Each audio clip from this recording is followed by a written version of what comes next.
പൊതുവെ ഒരു ഡിക്ലൈൻ തീമുകളുടെ കാര്യത്തിലും അതുപോലെ തന്നെ സിനിമ പ്രസൻറ്റ് ചെയ്യുന്ന രീതിയുണ്ടല്ലോ, ഒരു നെറേറ്റീവ് സ്റ്റൈൽ എന്നൊക്കെ പറയണത്, ഇതിലൊക്കെ നല്ല രീതിയിൽ പ്രശ്നങ്ങളുള്ളൊരു കൊല്ലമായിട്ടാണ് 24-നെ ഞാൻ കാണുന്നത്.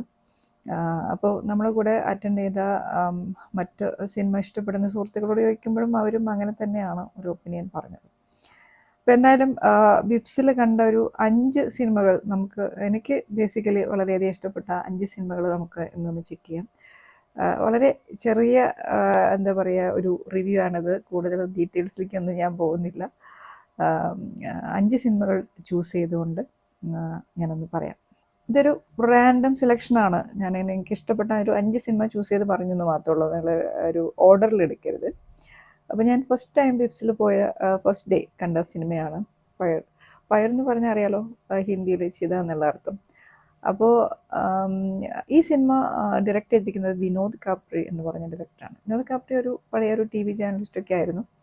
അപ്പോൾ മൂപ്പരുടെ സിനിമകളൊക്കെ അത്യാവശ്യം ഒരു അവാർഡ് ടൈപ്പ്, അല്ല അവാർഡ് എന്നല്ല, ഒരു കുറച്ച് സീരിയസ് ടോപ്പിക്സ് ഡീൽ ചെയ്യുന്ന സിനിമകളാണ്. അപ്പോൾ can't take this shit anymore എന്ന് പറഞ്ഞ സിനിമയ്ക്കാണ് കാപ്രിക്ക് നാഷണൽ അവാർഡ് കിട്ടിയത്.